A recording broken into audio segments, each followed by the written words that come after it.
আমাৰ আছে মানুহৰ ওপৰত বিশ্বাস, আমাৰ আছে ভৱিষ্যতৰ ৰঙা সূৰ্যৰ পিনে চকু। এই কবিতাৰ শাৰীকেইটা অসমৰ এগৰাকী কবি তথা সাহিত্যিক অমূল্য বৰুৱাৰ। মানুহৰ ওপৰত এনে গভীৰ বিশ্বাস আৰু আস্থা ৰখা এই মানুহজনে নিজৰ জীৱন হেৰুৱাইছিল মানুহৰে নিষ্ঠুৰ হাতত। তেওঁ মাথো ২৪ বছৰহে জীয়াই আছিল।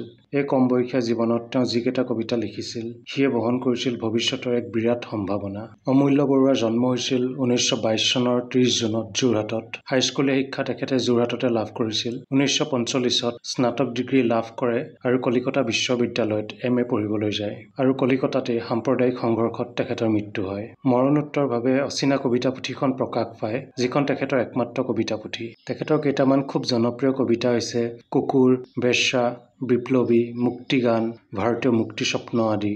তেওঁৰ কবিতা আছিল প্ৰগতিশীল আৰু এক বিদ্ৰোহাত্মক জীৱন দৰ্শন তাত প্ৰতিফলিত হৈছিল। এই বিদ্ৰোহ আছিল ভণ্ডামী আৰু অন্যায়ৰ বিৰুদ্ধে, শোষণ নিষ্পেষণৰ বিৰুদ্ধে। তেখেত আজি জীয়াই থকা হ'লে অসমীয়া কবিতাক কি পৰ্যায়লৈ নিলে হয়, সেয়া কেৱল আমি আজি অনুমানহে কৰিব পাৰোঁ। কিন্তু তেখেতৰ মৃত্যুৱে অসমীয়া সাহিত্যত যি ক্ষতি কৰিলে সেয়া অপূৰণীয়।